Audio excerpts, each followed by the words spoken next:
warahmatullahi wabarakatuh. Selamat pagi dan salam sejahtera bagi kita semua. Pertama dan utama, mari kita ucapkan puji syukur atas kehadiran Allah Subhanahu wa Ta'ala, karena berkat kesehatannya kita dapat diberi kesempatan untuk berkumpul pada pagi hari ini. Dan tak lupa salawat beriring salam kita tujukan kepada Nabi besar kita Muhammad SAW dengan mengucapkan Allahumma sholli ala Sayyidina Muhammad wa ala ali Sayyidina Muhammad. Baiklah Bapak Ibu, sebelumnya saya mengucapkan banyak terima kasih kepada Bapak Ibu yang telah menyempatkan hadir pagi ini dalam kegiatan Desiminasi Budaya Positif SMK Negeri 1 Pekanbaru. Bapak Ibu tentunya masih semangat ya? Ya, saya mau yel-yel dulu nih Bapak Ibu.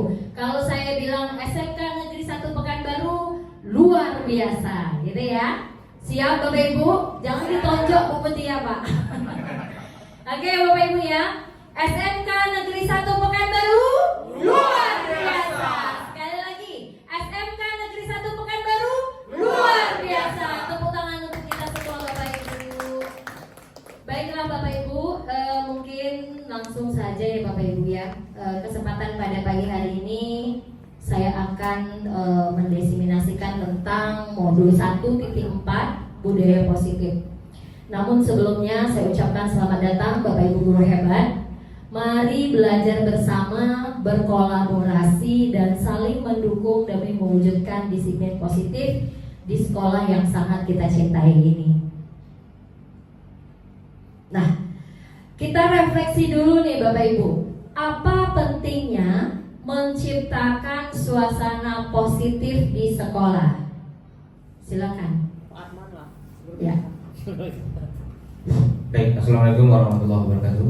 Waalaikumsalam warahmatullahi wabarakatuh. Baik, menurut saya menciptakan budaya positif itu di dalam lingkungan proses pembelajaran, Bu.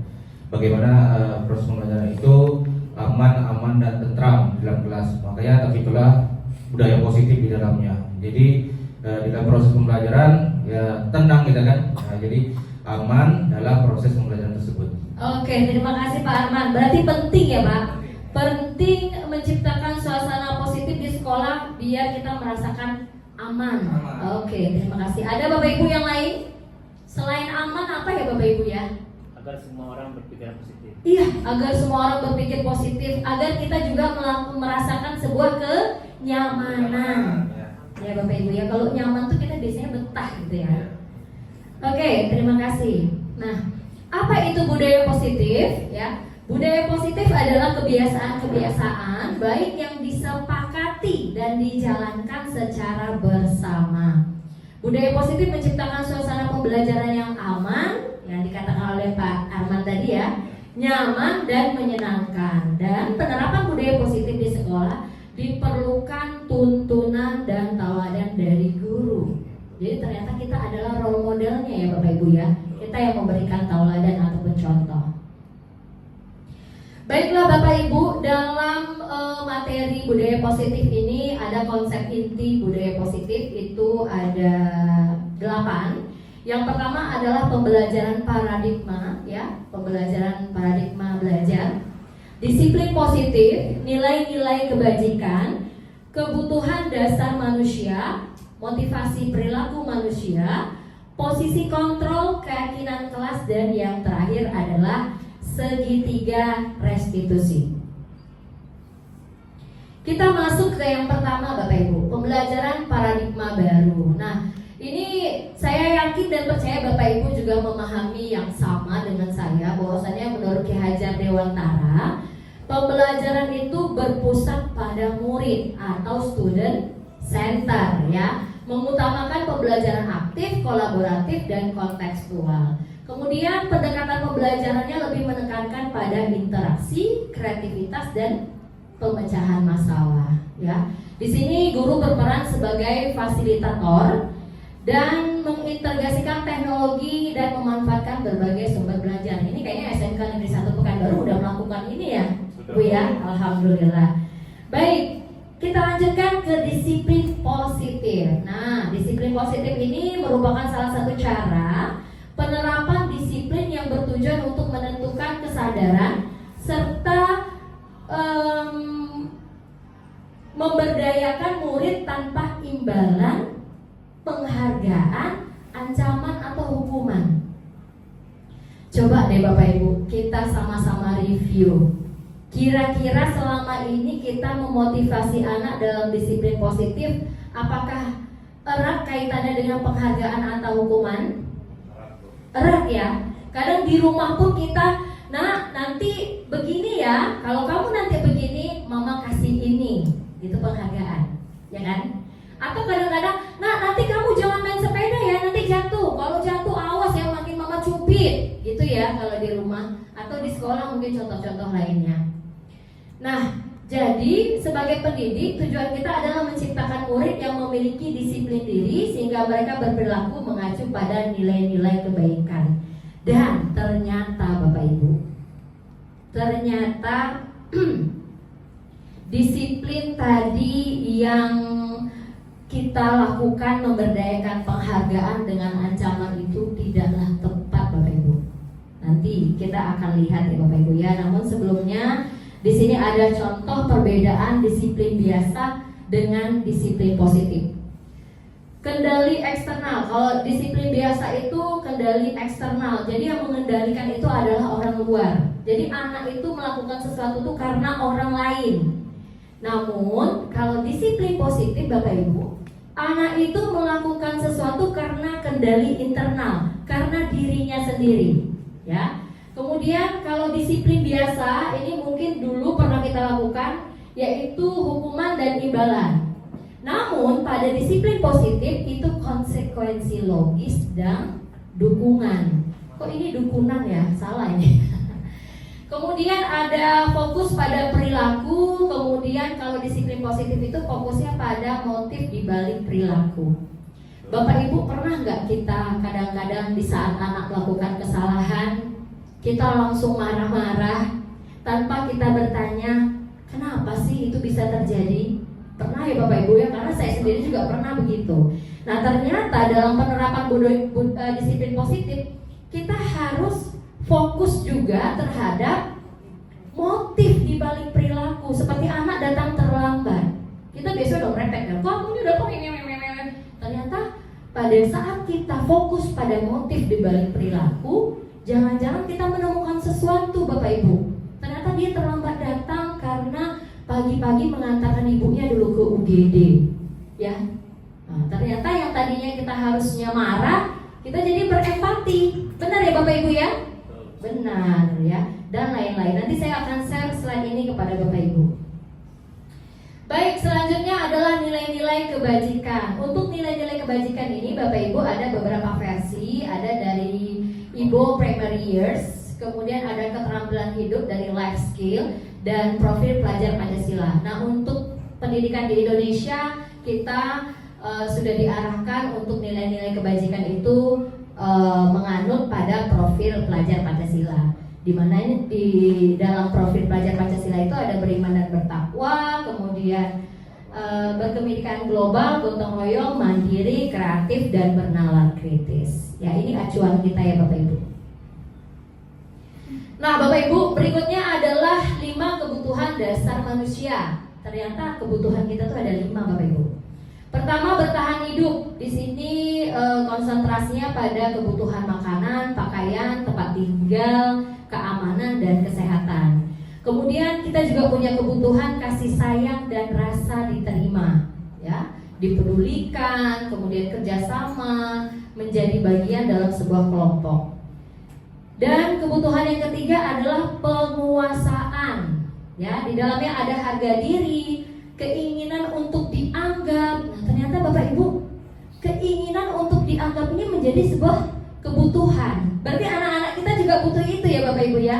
Keinginan untuk dianggap, memimpin, berprestasi, diakui, didengar. Nah, barangkali anak kita juga ingin diakui dan didengar. Baik, kebutuhan keempat adalah kebebasan, ya. Kebebasan di sini dia memiliki kemandirian, memiliki pilihan, mencoba hal baru, mampu mengendalikan arah dirinya. Dan yang terakhir itu adalah kebutuhan kesenangan, bermain, humor, antusiasme, tertawa. Tertawa pun ternyata kebutuhan. Bapak Ibu, kenapa dalam materi budaya positif ini dimasukkan kebutuhan dasar manusia menurut Bapak Ibu? Kira-kira karena subjek kita yang kita layani adalah manusia. Siswa kita adalah manusia. Dengan kita melihat kebutuhan dasar manusia, tidak hanya kita sebagai guru manusia memiliki kebutuhan ini, ternyata anak kita juga butuh ini. Berarti anak kita juga butuh kita dengarkan, ya Bapak Ibu ya. Kita butuh akui kehebatannya atau prestasinya. Kemudian kita berikan dia kebebasan untuk memilih, mandiri, dan lain-lain. Baik, selanjutnya Bapak Ibu, ini adalah motivasi perilaku manusia. Kita anggap saja ini adalah motivasi perilaku siswa kita, ya Bapak Ibu.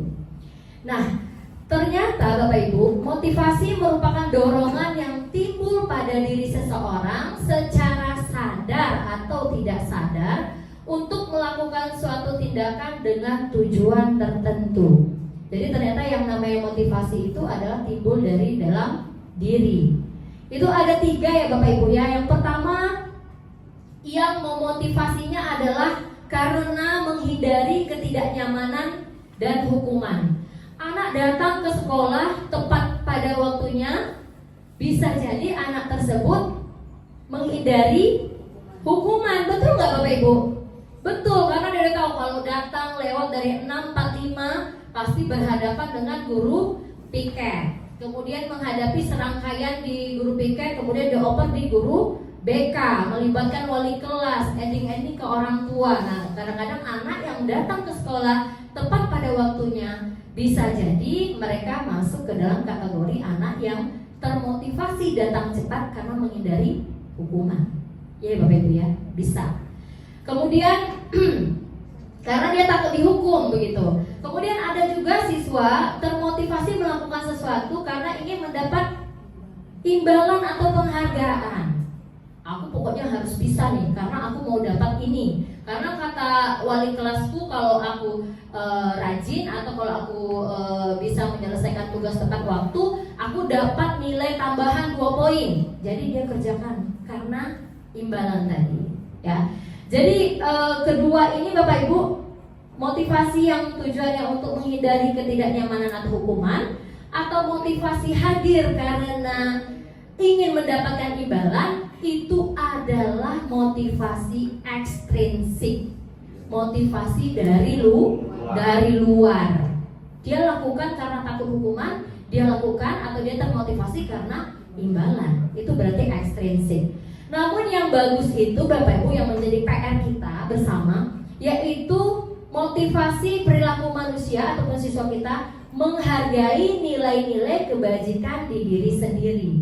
Di mana murid melakukan disiplin diri karena akan sadar nilai-nilai kebajikan dari dirinya. Jadi misalnya seperti ini, saya datang tepat waktu di pagi hari, tidak lagi karena takut dihukum, tidak lagi karena penghargaan, karena saya butuh untuk datang lebih awal. Iya, lebih kepada kesadaran dirinya, Pak. Dia merasa saya harus menjadi pribadi yang disiplin. Bukan karena hukuman dari guru BK, bukan karena penghargaan dari wali kelas, tapi karena dia merasa ada nilai-nilai kebajikan yang dia yakini dan dia lakukan.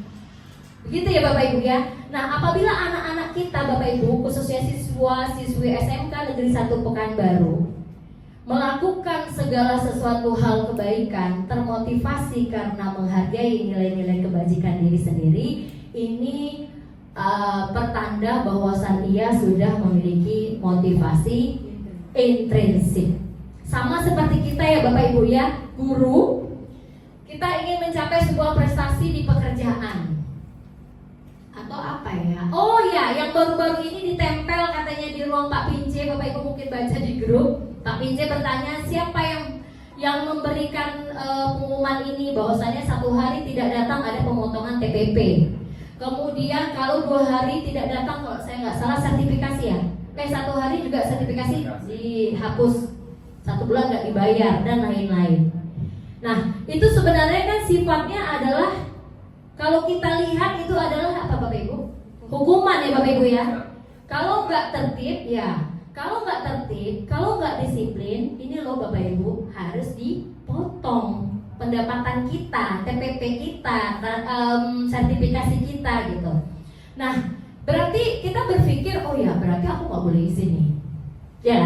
Berarti aku nggak boleh izin, kalau nggak TPP melayang guys. Ya jumlahnya juga tidak terlalu besar, tapi kayaknya sedih kalau itu hilang ya. Apalagi sertifikasi yang sangat kita rindukan, per berapa bulan baru keluar ya. Nah Bapak Ibu, apabila kita datang ataupun tidak alfa, tidak izin ke sekolah karena kita takut TPP kita dipotong, berarti kita masih di level motivasi ekstrinsik. Tapi kalau kita merasa saya harus tetap datang, sakit sedikit saya datang, saya tidak akan alfa tanpa pemberitahuan, karena anak-anak di sekolah membutuhkan saya harus hadir. Saya merasa butuh bertemu dengan siswa. Nah berarti kita sudah di level ini Bapak Ibu, intrinsik ya. Kita lanjutkan ya Bapak Ibu ya.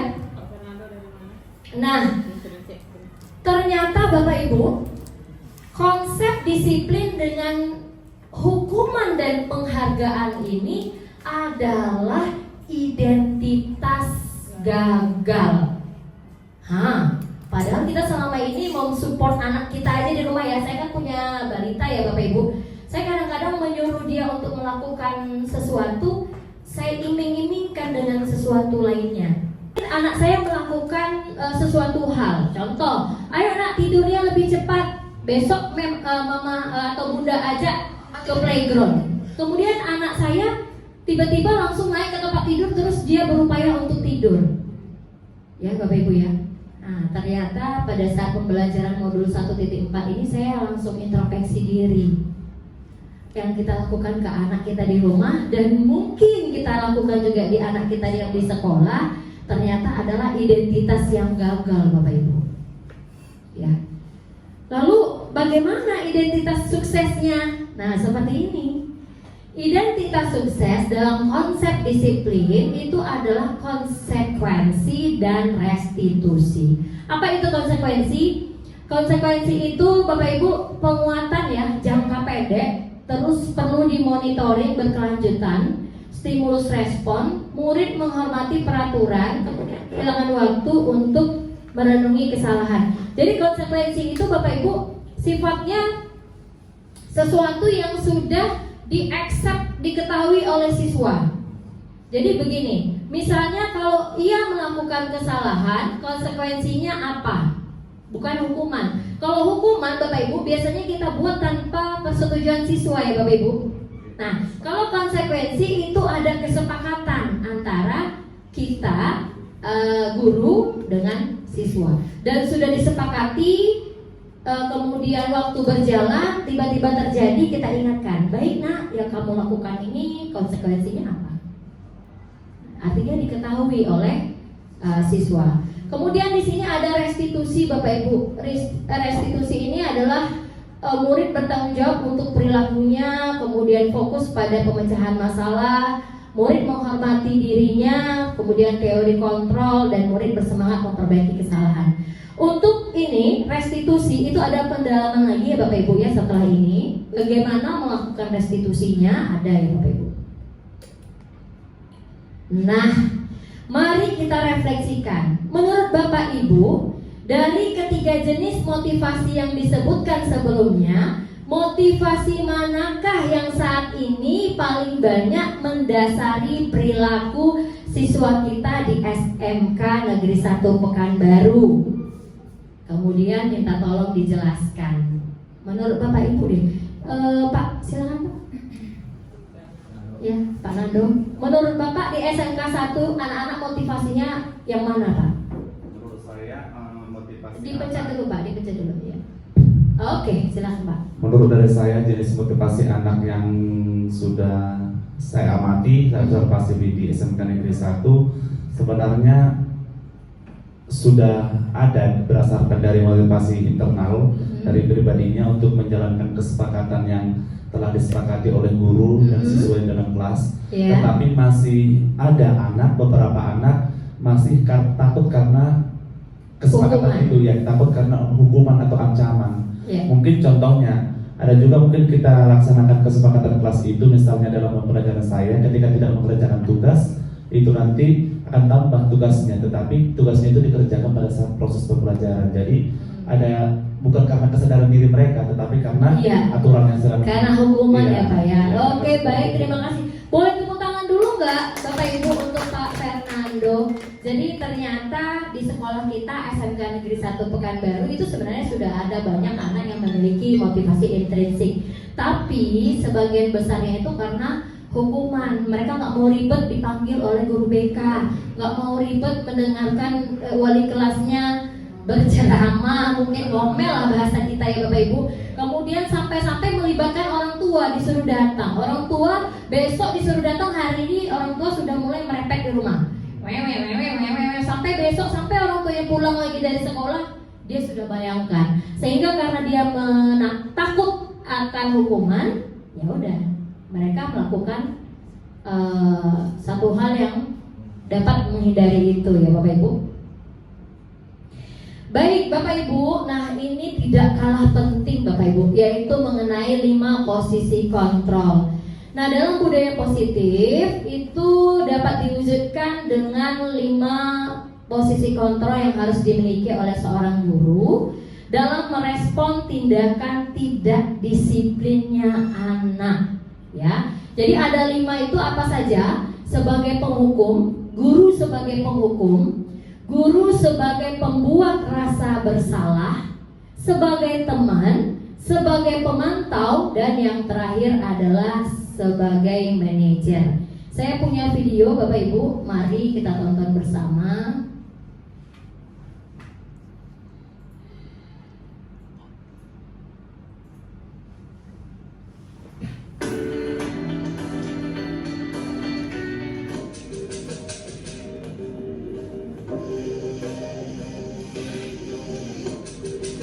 Guru BK kayak ini. Naren, sini kamu. Ini sebagai penghukum ya Bapak Ibu. Selalu terlambat. Kamu deh pasti terlambat. Maaf Bu, saya Apa coba?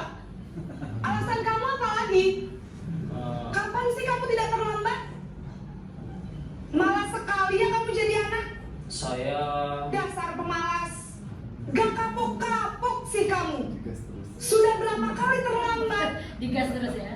Sana, kamu keliling lapangan basket 2 kali. Nah, hukuman ya. kenapa saya harus keliling lapangan basket Bu?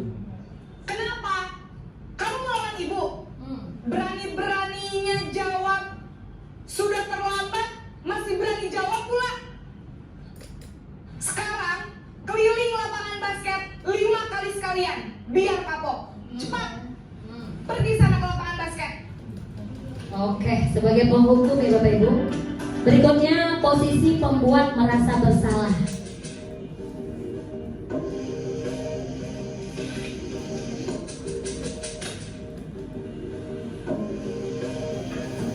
Naren,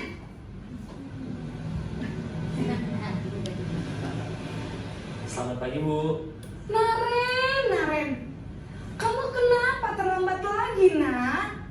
Ya Tuhan, Naren. Kamu senang ya bikin ibu susah ya? Ini saya nih Bapak Ibu. Kalau kamu terlambat lagi, nanti ibu yang ditegur bapak kepala sekolah, nak. Disangka ibu tidak bisa membina kamu. Duh, gimana ini? Maaf Bu, Duh, Gusti Naren. Kamu suka ya kalau ibu ditegur bapak kepala sekolah? Terus, sekarang ibu harus tulis apa ini di buku absen? Ini kamu sudah sering terlambat loh. Ibu harus apa coba? maaf Bu, maaf sekali. Ya sudah, lain kali jangan bikin ibu susah lagi ya nak ya. Ibu tidak akan kuat lagi kalau kamu begini terus. Bisa jantungan kalau ibu ditegur bapak kepala sekolah. Sana cepat ke kelas. Maaf ya Bu, maaf sekali.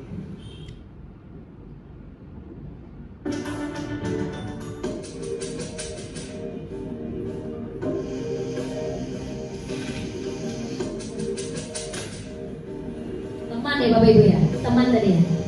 Naren,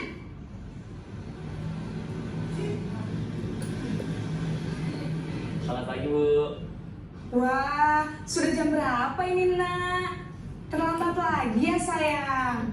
Iya Bu, habis ibu saya lupa bangunkan saya Bu. Kamu malah menyalahkan ibu kamu. Kamu bukannya anak yang larinya paling kencang. Kok terlambat sih? Iya Bu, saya memang terlambat bangun tadi. Jadi biarpun saya lari kencang, tetap gak kekejar Bu. Ya sudah sana.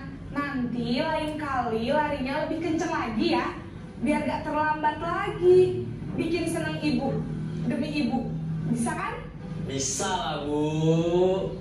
Ya sudah sana masuk kelas. Ibu beresin urusan absen kamu. Kamu ini ada-ada saja.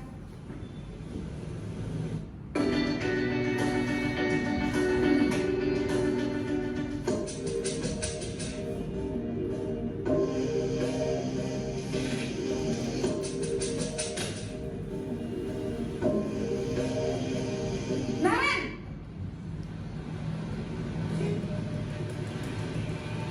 Selamat pagi Bu.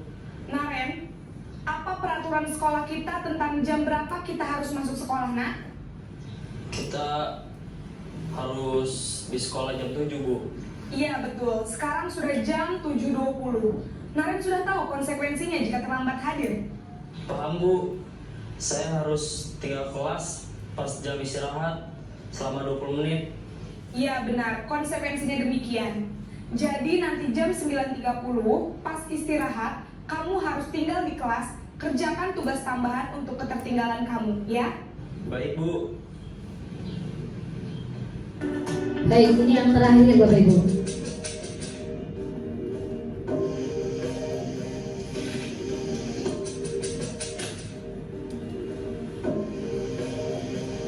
Naren!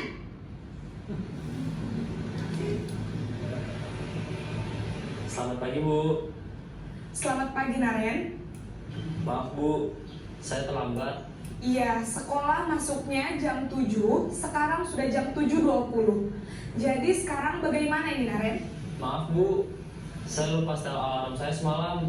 Baiklah, menurut kamu, keyakinan sekolah yang mana yang perlu kamu tingkatkan? Menghargai diri sendiri dan orang lain mungkin ya Bu. Setuju. Jadi, apakah Naren meyakini prinsip saling menghormati tersebut? Iya Bu, saya meyakininya. Apakah Naren bersedia memperbaiki masalah keterlambatan ini? Bersedia Bu. Bagaimana kamu akan perbaiki masalah keterlambatan ini? Saya akan coba untuk tidak lupa menyetel alarm saya Bu.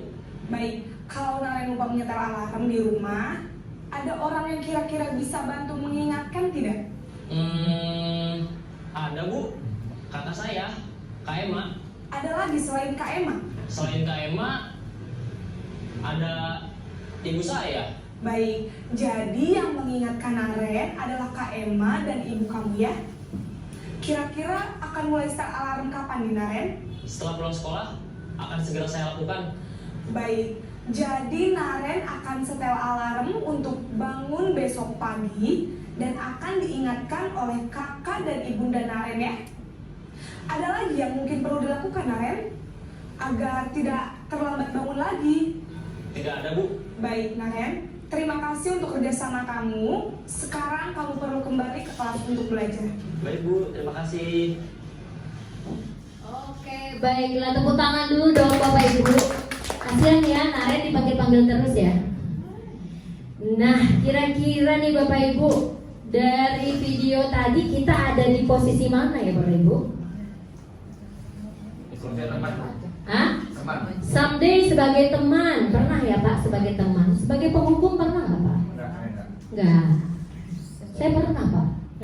Sebagai kayak semua pernah ya Bu Mutia ya. Saya tuh kalau saya flashback waktu saya belajar modul ini, saya ada sempat malam nggak bisa tidur Bapak Ibu. Saya kayak mengulas, saya alhamdulillah mengajar sudah 18 tahun. Saya berpikir, aduh, apa kabar ya anak-anak dulu yang saya perlakukan seperti itu. Ya sedih ya Bapak Ibu ya. Karena saya sendiri, mungkin Bapak Ibu bisa merefleksikan diri nanti. Ternyata kita pernah melakukan sebagai penghukum, ya kan? Merepet, terus membuat merasa bersalah sebagai teman pasti, pemantau dan manajer. Dan ternyata Bapak Ibu, posisi kontrol sebagai manajer lah yang memang sangat ideal ya untuk mendukung dan menemukan solusi pada permasalahan yang murid. Jadi di posisi manajer ini ternyata apa Bapak Ibu? Anak-anak kita stimulus untuk menemukan solusinya sendiri. Kalau bahasa orang sekarang bilangnya coaching. Ya, kita tanyakan sebenarnya apa sih yang sudah terjadi, kemudian apa solusinya, dia berpikir sendiri. Nah, di saat proses itu terjadi, ternyata Bapak Ibu anak-anak sudah mulai, oh dia tahu solusi untuk dia apa. Bukan lagi kita yang memberikan. Besok kamu hidupkan alarm ya nak ya, jangan sampai ini, jangan. Biasanya kan kita yang memberikan. Nah ternyata di posisi manajer ini kita menstimulus anak untuk menemukan jawaban solusi dari masalahnya sendiri Bapak Ibu. Oke, ini yang tadi ya. Ini sudah. Baik Bapak Ibu, kita masuk ke materi berikutnya adalah keyakinan kelas. Mengapa tidak peraturan saja? Mengapa harus keyakinan kelas? Nah karena keyakinan kelas itu adalah kesepakatan yang dibuat bersama antara guru dan siswa untuk menciptakan lingkungan belajar yang positif, yang produktif di kelas. Peraturan kelas di sisi lain biasanya dibuat oleh guru tanpa melibatkan siswa. Benar atau tidak Bapak Ibu? Benar. Karena kita biasanya pikir apa ya peraturannya? Oh ini, ini. Oke, langsung jebreng. Ini ya nak peraturan kita, begitu ya. Namun kalau di keyakinan kelas itu dibuat secara bersama-sama antara guru dan siswa. Dan tujuan dari keyakinan kelas itu adalah untuk mendukung motivasi intrinsik kembali ke nilai-nilai keyakinan, lebih menggerakkan seseorang dibanding mengikuti serangkaian peraturan. Dia tidak taat pada peraturan Bapak Ibu, tapi dia melakukan itu karena dia yakin, dia membutuhkan itu, dia melakukan itu karena keyakinannya. Ya. Kemudian ini Bapak Ibu, saya yakin Bapak Ibu di kelas juga sudah membuat atau membentuk keyakinan kelas. Sifatnya abstrak daripada peraturan dan lebih rinci dan konkret. Keyakinan kelas berupa pernyataan-pernyataan universal, kemudian dibuat dalam bentuk kalimat positif. Kemudian keyakinan kelas sebaiknya sesuatu yang dapat diterapkan di lingkungan tersebut dan semua warga kelas ikut berkontribusi dalam pembuatan keyakinan kelas. Kemudian bersedia meninjau kembali keyakinan kelas dari waktu ke waktu. Jadi keyakinan kelas kalau sudah dibuat Bapak Ibu itu akan dievaluasi, kira-kira ini sudah kita lakukan belum? Oh ternyata ada yang kurang keyakinan kelas kita, ayo kita tambahkan. Nah apa nih keyakinan kelas? Karena proses berjalan pasti kita bisa evaluasi ya Bapak Ibu ya.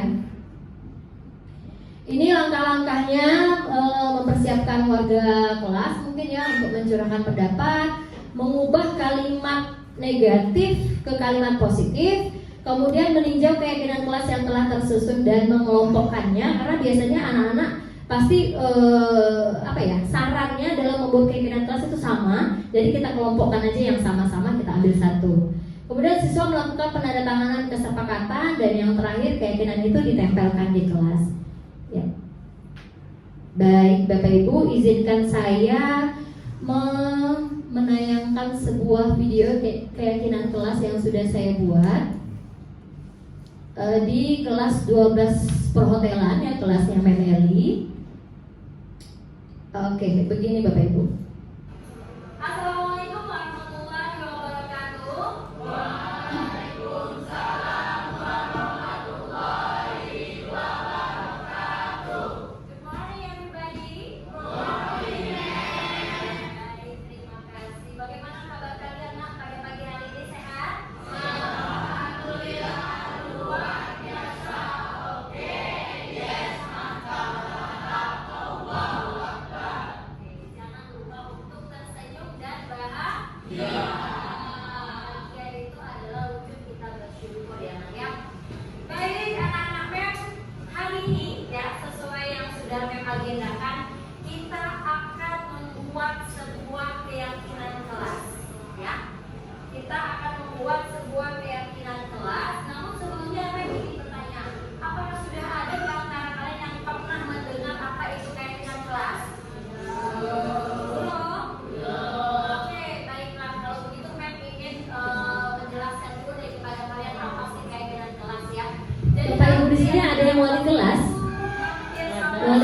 ya. Peraturan kelas, ya. Seperti sekolah kita ada peraturan. Biasanya keyakinan kelas ini dibuat oleh wali kelas, Bapak Ibu. Peraturan dan di kelas kita juga punya peraturan. Namun bentuk dari peraturannya disebut dengan keyakinan. Ada yang tahu kenapa harus keyakinan kelas? Nggak tahu? Ya. Kenapa harus bentuknya keyakinan kelas? Supaya kalian dapat meyakini dalam diri kalian, ya, dan kalian berusaha untuk bertanggung jawab memenuhi nilai-nilai yang kalian yakini.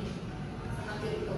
Jadi levelnya tidak lagi sepakat, ya, bukan kesepakatan kelas lagi ya sayang, ya, tapi lebih kepada keyakinan. Kalau sesuatu yang menjadi keyakinan tuh kayak udah yang paling dalam, ya kan? Nah, oke. Ya, lalu seperti apa contohnya? Ya, seperti apa contohnya kira-kira? Nah, contohnya seperti ini. Keyakinan yang kalian buat itu antara sesama siswa dan antara guru, siswa dan guru. Contohnya, guru dan siswa itu harus saling apa? Apa? Menyapa, bagus. Apa lagi? Menghargai, bagus, luar biasa Diki, ya. Menghargai. Nah, antara guru dan siswa itu harus menghargai. Kemudian contoh lainnya lagi apa? Untuk di kelas kita? Hah?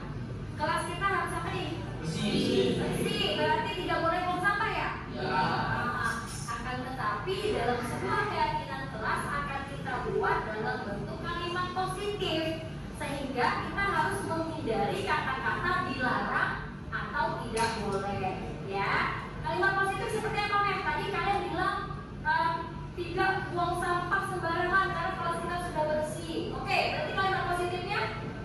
Bagus, membuang sampah pada tempatnya atau menjaga kebersihan. Kalau sudah menjaga kebersihan, di dalamnya pasti ada membuang sampah pada tempatnya. Kemudian kalau ada air yang tertumpah segera dibersihkan, dipel. Nah, itu mungkin mencakup segalanya ya, menjaga kebersihan kelas. Nah, seperti itu ya, ya. Mem akan memberikan kalian per orang itu 1 lembar OJ ini, ya. Mem ingin minta kalian menuliskan satu saja, ya, keyakinan yang ingin kalian buat dan ingin kalian terapkan untuk di kelas kita. Kemudian nanti ini akan ditempelkan di depan dan kita akan sama-sama menseleksi barangkali ada keyakinan yang kita buat itu bentuknya sama. Ada pertanyaan sampai di sini?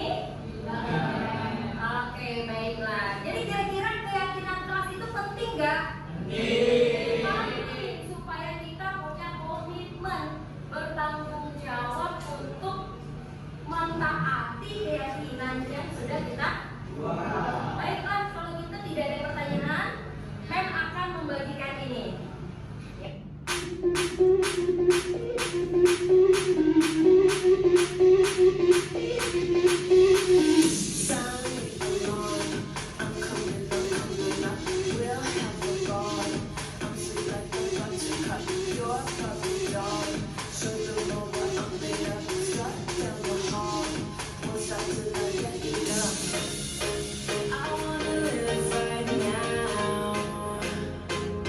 Baby, I'm as young as the night.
Jadi diseleksi ya Bapak Ibu ya. Jadi dari keyakinan kelas yang dibuat oleh anak itu mungkin ada yang sama, tapi penulisannya mungkin beda dan kita merasa maknanya sama. Kita kelompokkan, kita diskusikan, kemudian kita kelompokkan. Kalau saya langsung saya cabut, yang sama saya cabut, yang perwakilan satunya saya tinggal tetap di kartonnya.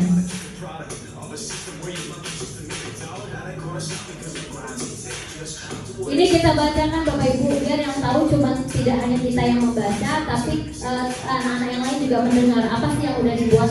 Dan untuk make sure juga si anak ini bahwasanya punya saya dibacakan nggak?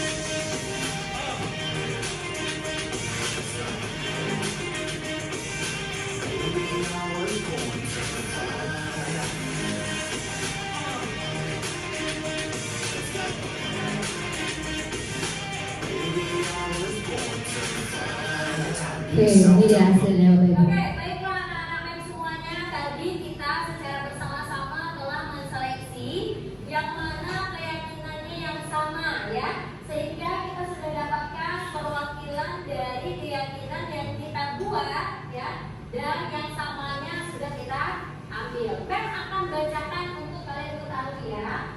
Yang pertama, bertutur kata yang sopan serta menerapkan etika yang baik. Setuju? Setuju. Menjaga kebersihan kelas dengan membuang sampah pada tempatnya, ya. Setuju? Yang ketiga, tidak dalam menggunakan handphone di saat jam pembelajaran. Setuju? Setuju. Kemudian mengikuti PBM dengan fokus dan disiplin ya. Setuju? Setuju. Oke, memadai pendapat teman. Kemudian menerapkan situasi belajar dengan tenang dan nyaman.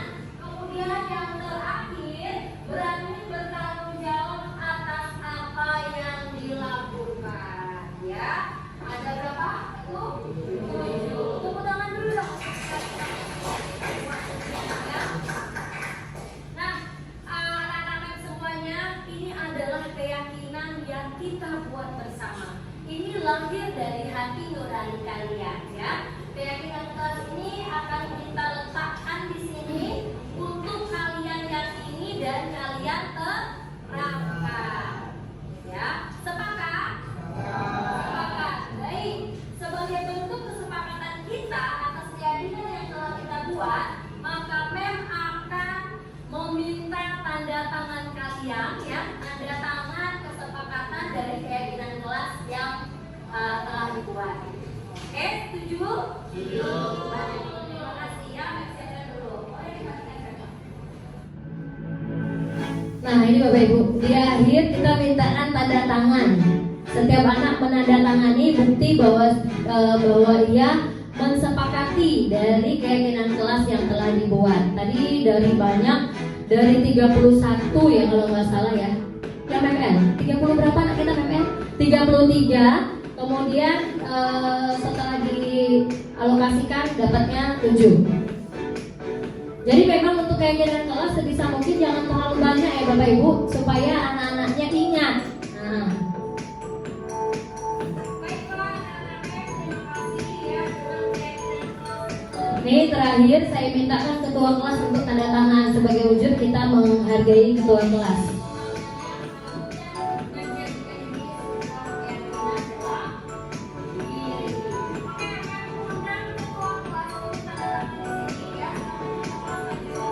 Karena nanti ketua kelas yang akan membantu kita ya Bapak Ibu ya dalam proses pemantauan. Biasanya wali kelas itu lebih intens juga dengan ketua kelas. Gimana nak? Ini gimana? Jadi dia tanda tangan.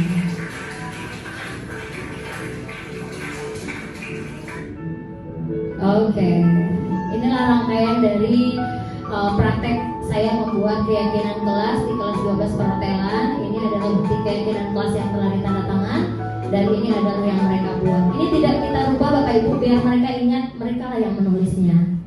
Ya, oke, tepuk tangan dulu dong Bapak Ibu. Khawatirnya kalau taunya udah tidur ya. Oke, baik, sedikit lagi kita lanjutkan. Nggak banyak nih Bapak Ibu. Nah, ini adalah yang terakhir Bapak Ibu, terkait mengenai segitiga restitusi. Ternyata tadi apa ya? Yang disiplin tadi yang baik kan adalah konsekuensi dan restitusi ya. Ini dia restitusi Bapak Ibu. Segitiga restitusi adalah proses menciptakan kondisi bagi murid untuk memperbaiki kesalahan mereka, ya, sehingga mereka bisa kembali pada kelompok mereka dengan karakter yang lebih baik. Di segitiga ini Bapak Ibu ada 3 tahapan. Yang pertama kita menstabilkan identitas. Ini prakteknya kita Bapak Ibu ya. Yang pertama kita menstabilkan identitas, yang kedua kita memvalidasi tindakan yang salah. Maknanya adalah kita akan tanyakan apa sih permasalahanmu nak gitu. Benar nggak kamu tadi mencuri punya temenmu? Atau benar nggak tadi kamu waktu guru bicara kamu nyanyi-nyanyi? Nah itu memvalidasi ya Bapak Ibu ya. Kalau untuk menstabilkan identitas, kita memberikan keyakinan ke anak kita supaya dia supaya dia tuh tenang. Kita sampaikan bahwasan, nah setiap manusia itu pasti membuat kesalahan. Nah dengan tujuan seperti itu kan kita menempatkan diri ya, mulai kayak merangkul gitu ya Bapak Ibu. Mem juga pernah loh nak melakukan kesalahan. Biasa nak, namanya kita manusia. Nah setelah itu baru kita sampaikan apa tadi permasalahannya. Dan yang terakhir adalah menanyakan keyakinan. Nah menanyakan keyakinan inilah tahapan dimana kita menstimulus anak untuk menemukan solusinya sendiri. Gitu ya Bapak Ibu ya. Ini sudah saya jelaskan. Nah, ini dia. Ada beberapa yang saya tampilkan di kesempatan ini Bapak Ibu. Cigit menggunakan earphone. Bapak Ibu tahu earphone? Yang di telinga itu loh Bapak Ibu ya. Cigit ini nama siswa menggunakan earphone untuk mendengarkan musik dari handphonenya saat proses pembelajaran berlangsung. Kebetulan pembelajarannya bersama saya. Nah, keesokan harinya saya proses. Begini cara saya melakukan segitiga restitusi Bapak Ibu. Cigit, itu nak. Cigit gimana kabarnya hari ya? Sehat? Padahal marah ya Bapak Ibu ya, tapi belum diperlihatkan marahnya. Jadi gini Cigit, kemarin kan ngajar ya di kelas Cigit kan. Terus 1 jam pelajaran waktu yang sedang memberikan instruksi tentang proyek yang mau kita buat, Cigit waktu itu dengerin musik pakai earphone. Iya nggak? Iya deh. Kalau kamu boleh tahu lagi dengerin apa sih? Musik. Ini menstabilkan identitas Bapak Ibu. Masih di tahapan pertama. Sama juga suka kita kalau dengerin musik DJ itu kayak. Nah, saya mencoba menyamakan diri. Bahwasanya saya juga suka dengan musik DJ gitu ya. Musik DJ sambil nulis tuh lagi nulis apa tuh? Pelajaran, catatan ya, tetapi ya. Oke, baik. Memang sih, memang juga suka loh DJ dengerin musik DJ. Karena kalau lagi nyetir, main hidupin lagu DJ. Kalau memang lagi agak mengantuk, main hidupin DJ. Itu tuh lebih semangat gak sih? Kamu suka gak Anan Vero? Suka ya? Oke. Keren ya, harus bersetika ya. Tapi jadi kita mau tanya nih, kira-kira nih ya, masuk ke tahapan kedua Bapak Ibu, memvalidasi kesalahan. Kenapa kok salah? Gak menghargai dulu.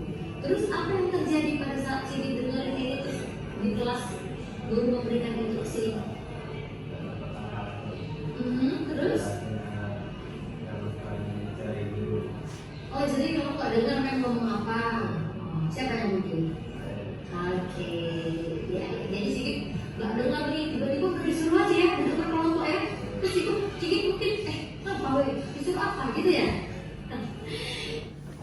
Jadi Cigit, oke, biasa sih ya, kalau kita mau sama seperti itu biasa. Cuma mau tahu nih, kira-kira keyakinan kelas yang mana nih yang Cigit belum jalankan? Nah, jadi Bapak Ibu, pada saat kita melakukan segitiga restitusi, kita ajak anak berpikir keyakinan kelas yang mana yang dia belum melaksanakan gitu. Itu kaitannya Bapak Ibu ya ke keyakinan kelas tadi. Terus? Nah, dia menemukan sendiri solusinya. Boleh mendengarkan earphone pas lagi santai, pas lagi jam pulang sekolah, lagi sendirian. Jadi memang salah satu dari keyakinan kelas kita itu adalah menghormati teman dan guru. Jadi siapapun nanti yang masuk ke kelas ini berarti Sigit harus dengan musik yang bagus kok untuk kita hiburan gitu ya. Oke, baiklah Sigit, merasa cuma itu. Sekarang Sigit boleh kembali ke kelas. Terima kasih. Saya yakin Sigit bisa melakukan sebuah perubahan yang berbeda. Oke? Sip? Oke, baik. Sekarang Sigit boleh kembali ke kelas dan mengikuti pelajaran berikutnya. Bapak Ibu, demikianlah tadi video dari praktek restitusi yang telah saya lakukan ya Bapak Ibu ya. Saya mencoba membuat sebuah tanggapan dari siswa. Ini saya mintakan videonya Bapak Ibu, tapi yang ambil video temannya. Jadi saya nggak mau intervensi dia. Dia buat video ternyata di lobi. Ya, kita dengarkan ya Bapak Ibu ya. Apa tanggapan si Sigit ini tadi? Assalamualaikum warahmatullahi wabarakatuh. Saya Sigit Prastio, kelas 12 Jalan. Hari ini saya dipanggil oleh guru besar saya yaitu Mbak Fitri untuk berdiskusi tentang keyakinan kelas dan perubahan. Saya sangat senang karena Mbak Fitri telah mendengarkan penjelasan atau alasan yang telah saya berikan. Sekian dari saya. Assalamualaikum warahmatullahi wabarakatuh. Bapak Ibu, itulah kata anak kita. Saya sangat senang karena Mbak Fitri mendengarkan alasan saya. Tadi kita lihat ya Bapak Ibu ya, 5 kebutuhan tadi ada ya Bapak Ibu, ingin didengar. Jadi anak-anak pasti, ini saya pernah baca Bapak Ibu, setiap orang, dewasa ataupun anak-anak, melakukan sesuatu itu tujuannya untuk memenuhi kebutuhannya. Baik itu benar atau itu salah. Ya, misalnya dia berkelahi Bapak Ibu. Misalnya dia berkelahi, pasti ada kebutuhan yang ingin dia penuhi Bapak Ibu ya. Apa kira-kira ya? Mungkin dia tidak dihargai dengan dia berantem itu, dia merasa dia ingin dihargai seperti itu dan lain-lain. Jadi kesimpulannya adalah apapun bentuk kesalahan yang dilakukan anak kita menjadi PR buat kita Bapak Ibu ya, untuk mendengarkan mengapa itu bisa terjadi. Lalu untuk jalan keluarnya kita minta anak untuk menemukan jalan keluarnya dan kita hanya menstimulus, kita sebagai role-nya aja. Nah terus apalagi kalau kita rasa kita tidak mendapatkan jawaban yang semestinya, kita giring terus. Emang kalau seperti itu aja bisa teratasi masalahnya? Enggak Mem. Lalu apalagi seperti itu ya Bapak Ibu ya. Jadi Bapak Ibu, ini sebenarnya ada kasus satu lagi, saya rasa tidak usah. Baik Bapak Ibu, demikianlah pemaparan saya tentang penerapan budaya positif, terkhusus untuk dapat kita implementasikan untuk diri saya dan juga mudah-mudahan bermanfaat bagi Bapak Ibu tentang penerapan budaya positif di SMK Negeri 1 Pekanbaru. Saya buka sesi pertanyaan Bapak Ibu. Bagi Bapak Ibu yang ingin bertanya, saya persilahkan. Ya, silakan Meli.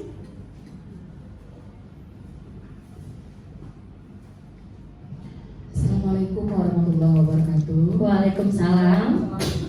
Terima kasih atas kesempatan bagi saya untuk bertanya. Ya. Hari ini kita membahas tentang budaya positif yang perlu kita terapkan di sekolah kita. Ya.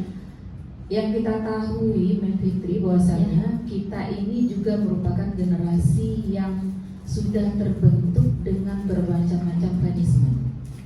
Sampai hari ini pun saat kita bekerja pun kita juga mengalami hal yang sama. Kita diberikan punishment yang bermacam-macam.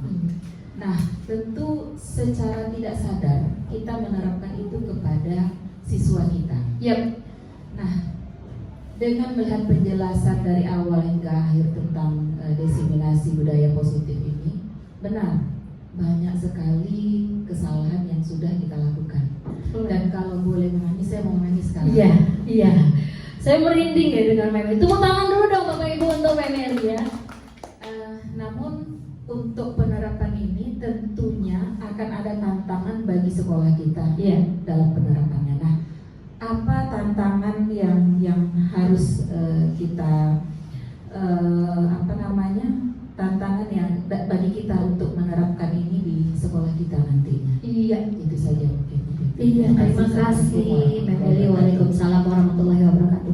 Bapak Ibu, saya mau semangatnya dulu deh. Tepuk tangan Bapak Ibu yang meriah untuk Mem Eli. Pertanyaannya dengan mata yang berkaca-kaca ya Mem Eli ya. Ternyata perasaan kita sama Mem Eli. Saya waktu mengetahui ini saya menangis. Ternyata saya langsung introspeksi diri. Ya begitulah seperti yang Mem Eli sampaikan. Baik, Mem Eli, pertanyaannya luar biasa, sangat bagus. Tantangan apa sih untuk kita dapat menerapkan ini? Sementara kita saja sudah dibesarkan dengan punishment, dengan hukuman, dengan penghargaan, dengan iming-iming. Bahkan sudah jadi guru pun kita sudah ada punishment, ya kan? Nah, mungkin itu punishment yang kita hadapi, Bapak Ibu, itu lebih mungkin kepada peraturan kita sebagai ASN. Tantangannya Mem Eli menurut saya adalah perbedaan latar belakang tadi. Guru SMK Negeri 1 Pekanbaru ini berangkat dari latar belakang yang berbeda-beda, dari suku dan budaya yang berbeda-beda. Bukan begitu ya Mem El? Apalagi mohon izin kita yang mungkin sudah kategori, mungkin apalagi ibu-ibu yang sudah senior, kayaknya dengan menjadikan posisi kontrol sebagai merasa bersalah atau tadi sebagai penghukum itu mantap kok gitu ya kan, berhasil kok saya gitu ya. Namun adanya teori ini Bapak Ibu, yang menjadi tantangan itu adalah paradigma pikiran kita, bahwasannya itu sudah terjadi pada kita dan kita terapkan. Namun di saat kita mengetahui ternyata ada sesuatu yang lebih penting, yang lebih benar untuk kita terapkan, inilah tadi kita dikunci dengan sebuah yang namanya visi misi. Meskipun tadi ada tantangan kita perbedaan, mungkin ada guru senior yang sudah mengajar 50 tahun, ada guru yang seperti saya baru saja ngajarnya sekitar 18 tahun. Kemudian ada yang masih muda-muda, ada yang tua, ada yang dari Batak yang katanya keras padahal hatinya lembut gitu ya, dan sebagainya. Jadi tantangan itu yang saya sampaikan tadi Mem Eli, namun solusinya adalah kita kembali lagi bahwasannya SMK 1 ini punya visi misi. Itu yang menyatukan kita. Nah, berangkat dari visi misi inilah yang membuat kita pelan-pelan melakukan perubahan. Kalau bukan kita, Bapak Ibu yang ada di ruangan ini, memulai dulu dari diri kita, saya rasa siapa lagi? Nah, kata Mem Eli, nanti orang lain nggak melakukan seperti ini mungkin ya Mem Eli ya. Setidaknya Mem Eli kita mulai dulu dari diri kita. Dan nanti mungkin kita akan membuat catatan, oh ternyata setelah kita melakukan ini apa yang kita peroleh. Jujur Bapak Ibu, kalau saya orangnya itu ekspresif. Saya tidak pernah bisa tersenyum, berpura-pura padahal saya lagi marah. Kemudian saya orangnya itu terbuka. Saya nggak suka menyampaikan sesuatu itu di belakang. Terus di saat anak melakukan kesalahan, saya cenderung karena saya wanita, saya seorang ibu, saya biasanya merepek. Ya ampun, tak ada tadi memang mau di depan kamu tuh nggak dengar, dan sedikit tensi agak naik. Benar nggak Bapak Ibu? Nah, setelah saya menerapkan segitiga restitusi ini Bapak Ibu, saya merasa emosional saya tuh terkontrol. Saya tuh lebih enjoy. Saya nggak stres karena anak. Dan anak pun Bapak Ibu mohon izin, karena anak ini ada rasa malu, ada kebutuhannya tadi, dia nggak bisa kita tegur di depan orang ramai Bapak Ibu. Ya Mem El ya. Karena pada saat itu kok kamu kayak gitu, dia merasa dia dipermalukan. Saya waktu terjadi pada Cigit, mungkin tuh ada teman-temannya di belakang yang tahu. Cigit tuh dengar, saya bilang, Cigit lagi dengar apa nak? Iya memang sudah coba, saya nggak marahin di situ Bapak Ibu. Oke, nanti setelah ini. Karena anak punya harga diri, apalagi yang kita ajarkan ini adalah kita melayani siswa yang sudah beranjak mau dewasa Bapak Ibu ya. Jadi itu Mem Eli, barangkali kita mulai dari diri kita dulu Mem Eli. Kalau kita bisa memberikan ini, nanti alhamdulillah nanti Mem Eli juga bisa setelah menerapkan membuat testimoni, membuat praktik baik, kemudian di-share ke guru-guru yang lain, dan guru-guru lain mungkin masa iya sih, coba seperti itu. Bagaimana Mem Eli, sudah terjawab? Alhamdulillah. Terima kasih. Oke, pertanyaan berikutnya Bapak Ibu, silakan. Iya. Izin bertanya ya, Mem? Iya, silakan Ibu. Assalamualaikum warahmatullahi wabarakatuh. Waalaikumsalam warahmatullahi wabarakatuh. Saya ingin nanyakan masalah pembuatan keyakinan kelas. Ya. Nah, kapan saat terbaik untuk membuat keyakinan kelas? Terus apakah di waktu berjalan?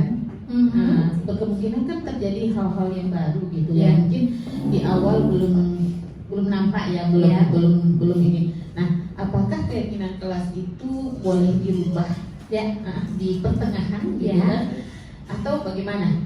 Oke. Makasih. Iya, terima kasih. Bapak Ibu tepuk tangan dulu dong untuk Ibu yang sudah bertanya. Jadi kapan kesepakatan kelas sebaiknya dibuat? Menurut saya Ibu, kesepakatan kelas ini dibuat cocoknya sekali itu pada tahun ajaran baru. Nah, itu mulai kita membuat. Kayak saya tadi kan lahirlah 7 kan Bu.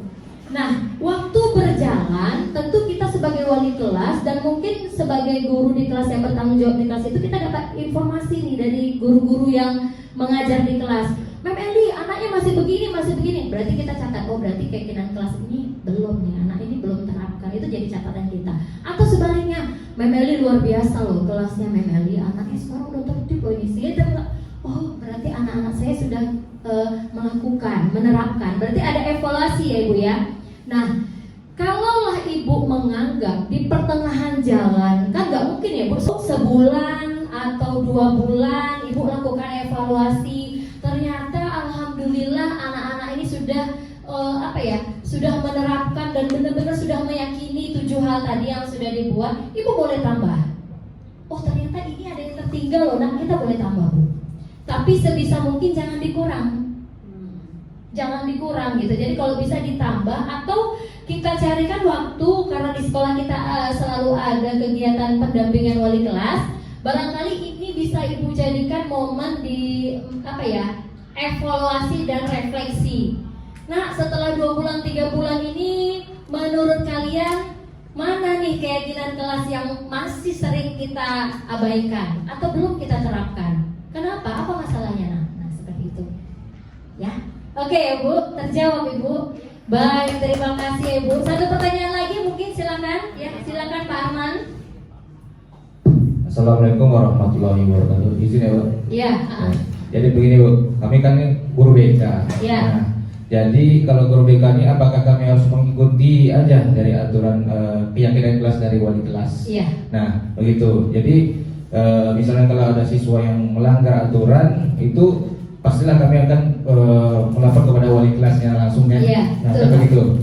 Nah, jadi apa yang harus kita tidak lanjutkan setelah ada permasalahan di dalam kelas, misalnya anak ini ribut, ya kan, atau dia berkelahi, berantem gitu kan, apa yang harus kita lakukan kira-kira itu?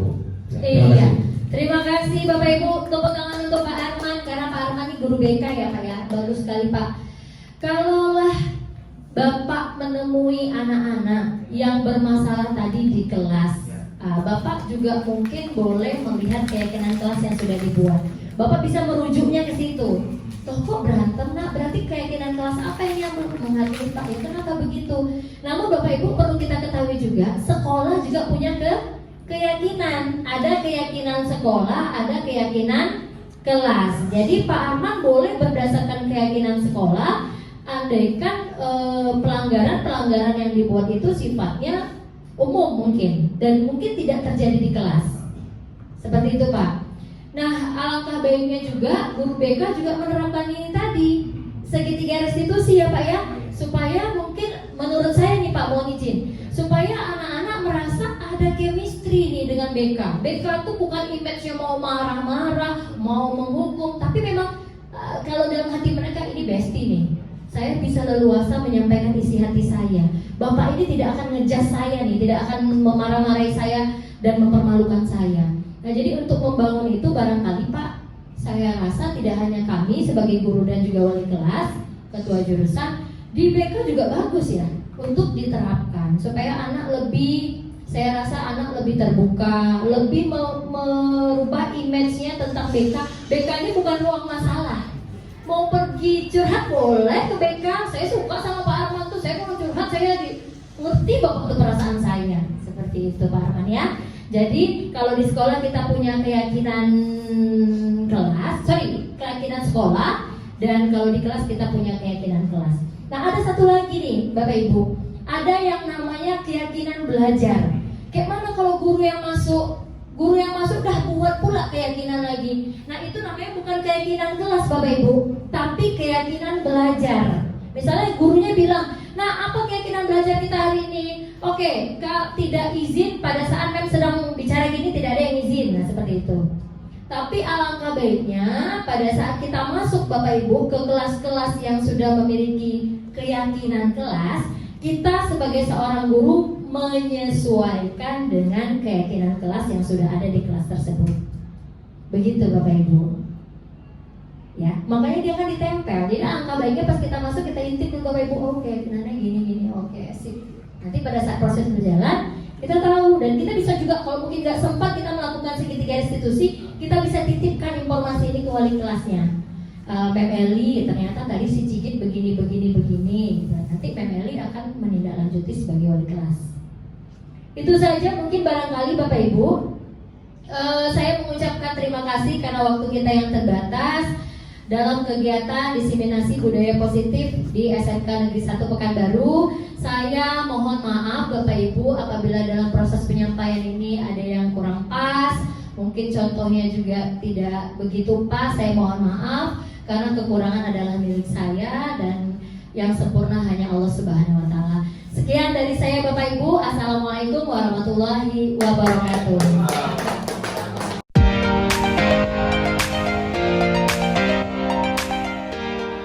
Assalamualaikum warahmatullahi wabarakatuh.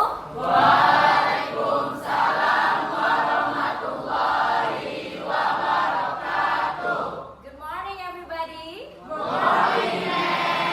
Baik, terima kasih. Bagaimana kabar kalian nak pada pagi hari ini, sehat? Alhamdulillah luar biasa. Oke, yes, mantap. Allahu Akbar. Oke, jangan lupa untuk tersenyum dan bahagia. Bahagia itu adalah wujud kita bersyukur ya nak ya. Baik anak-anak MEM, hari ini ya sesuai yang sudah MEM agendakan, kita akan membuat sebuah keyakinan kelas ya. Kita akan membuat sebuah keyakinan kelas. Namun sebelumnya MEM ingin bertanya, apakah sudah ada di antara kalian yang pernah mendengar apa itu keyakinan kelas? Belum? Oke, baiklah. Kalau begitu MEM ingin menjelaskan dulu nih kepada kalian apa sih keyakinan kelas ya. Jadi nak, keyakinan kelas itu hampir sama seperti peraturan kelas ya. Seperti sekolah kita ada peraturan? Seperti sekolah kita punya peraturan, dan di kelas kita juga punya peraturan. Namun bentuk dari peraturannya disebut dengan keyakinan. Ada yang tahu kenapa harus keyakinan kelas? Nggak tahu? Ya. Kenapa harus bentuknya keyakinan kelas MEM? Supaya kalian dapat meyakini dalam diri kalian ya, dan kalian berusaha untuk bertanggung jawab memenuhi nilai-nilai yang kalian yakini. Seperti itu. Jadi levelnya tidak lagi sepakat ya, bukan kesepakatan kelas lagi ya sayang ya, tapi lebih kepada keyakinan. Kalau sesuatu yang menjadi keyakinan tuh kayak udah yang paling dalam ya kan. Nah oke. Ya, lalu seperti apa contohnya? Ya, seperti apa contohnya kira-kira? Nah contohnya seperti ini. Keyakinan yang kalian buat itu antara sesama siswa dan antara guru, siswa dan guru. Contohnya guru dan siswa itu harus saling apa? Menyapa. Bagus. Apa lagi?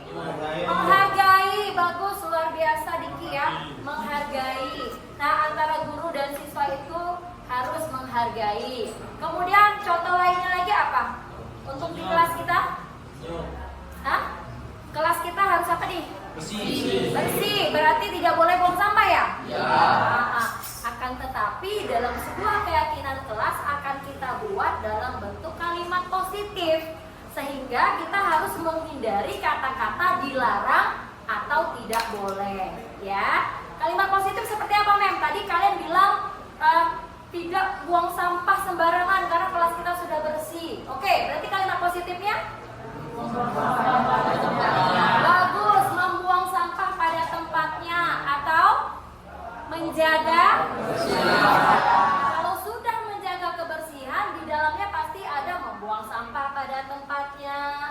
Kemudian kalau ada air yang tertumpah segera dibersihkan, dipel. Nah, itu mungkin mencakup segalanya ya, menjaga kebersihan kelas. Nah, seperti itu ya, Nak ya. Mem akan memberikan kalian per orang itu 1 lembar post-it ini ya. Mem ingin minta kalian menuliskan satu saja ya, keyakinan yang ingin kalian buat dan ingin kalian terapkan untuk di kelas kita. Kemudian nanti ini akan ditempelkan di depan dan kita akan sama-sama menseleksi, barangkali ada keyakinan yang kita buat itu bentuknya sama. Ada pertanyaan sampai di sini? Oke, baiklah. Jadi kira-kira keyakinan kelas itu penting nggak?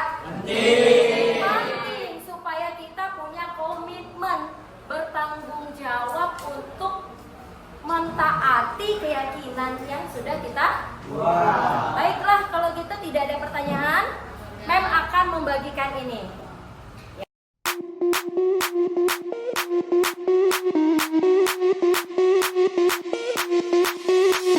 Sound the alarm, I'm coming up.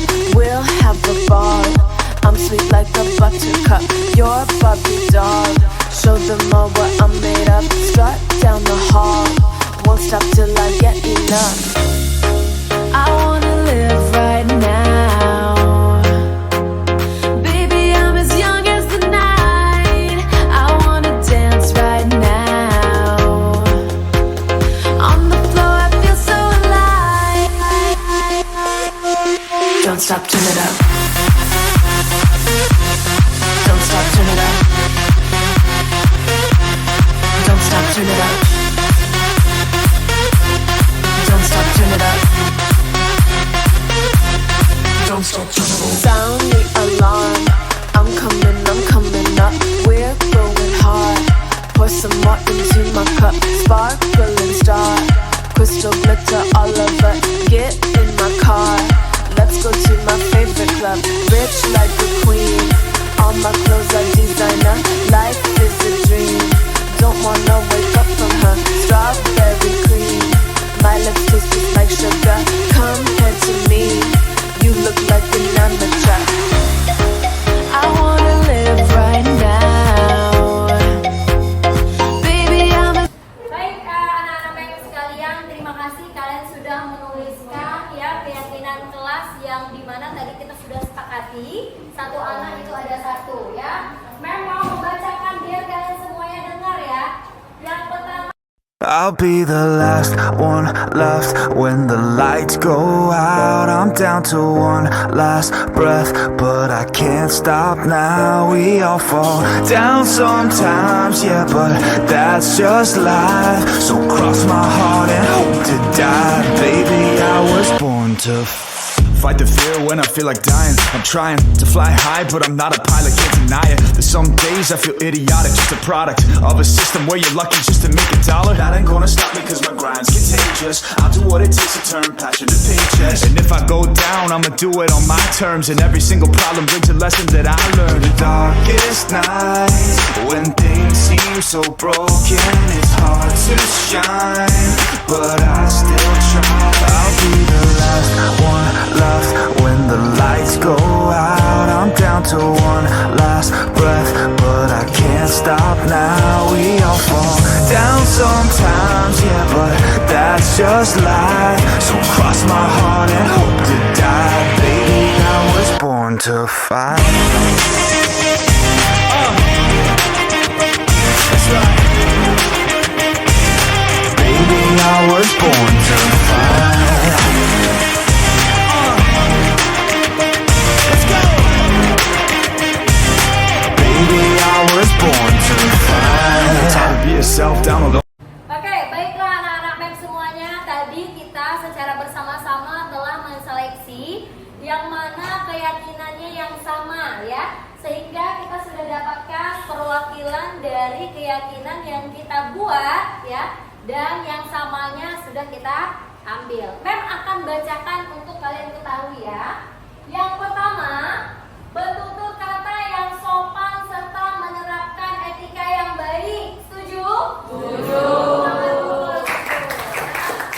Kemudian yang B, menjaga kebersihan kelas dengan membuang sampah pada tempatnya. Ya, setuju? Setuju. Yang ketiga, bijak dalam menggunakan handphone di saat jam pembelajaran. Setuju? Setuju. Kemudian mengikuti PBM dengan fokus dan disiplin ya. Setuju? Setuju. Karena ini kalian yang buat, pasti kalian setuju ya. Oke, menghargai pendapat teman. Kemudian menerapkan situasi belajar dengan tenang dan nyaman. Kemudian yang terakhir, berani bertanggung jawab atas apa yang dilakukan ya. Ada berapa? Satu? 7. Tepuk tangan dulu dong untuk keyakinan yang sudah kita buat ini ya. Nah, anak-anak MEM semuanya, ini adalah keyakinan yang kita buat bersama. Ini lahir dari hati nurani kalian ya. Keyakinan kelas ini akan kita letakkan di sini untuk kalian yakini dan kalian terapkan. Ya, sepakat? Sepakat. Baik. Sebagai bentuk kesepakatan kita atas keyakinan yang telah kita buat, maka MEM akan meminta tanda tangan kalian ya, tanda tangan kesepakatan dari keyakinan kelas yang telah dibuat. Oke, setuju? Setuju. Baik, terima kasih ya. MEM siapkan dulu. Boleh dimatikan kakak.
Assalamualaikum warahmatullahi wabarakatuh. Minasan, konnichiwa. Watashi no namae wa Hanifa Ima Pratama desu ka.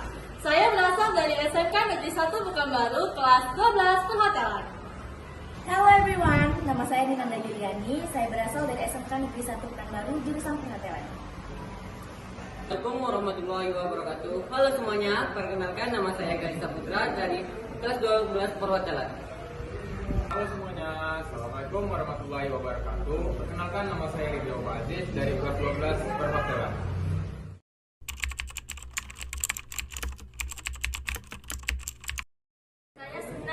gembira sekali.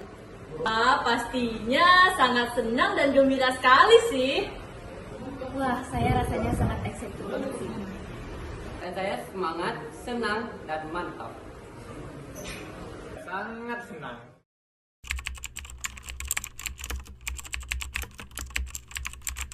Sungguh sangat penting.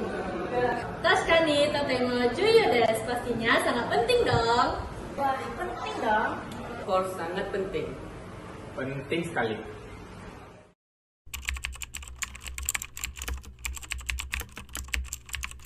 Nah, dengan adanya keyakinan di kelas ini, maka siswa dan siswi lebih teratur dan disiplin. Karena adanya dibuat keyakinan kelas ini, kami bisa lebih disiplin dan lebih berkomitmen. Karena keyakinan kelas merupakan penerapan kebudayaan disiplin. Nah, dengan adanya keyakinan kelas ini, menumbuhkan rasa tanggung jawab siswa, serta kita dapat merasakan manfaatnya. Nah, adanya keyakinan ke sini, kelas akan menjadi tertib dan disiplin.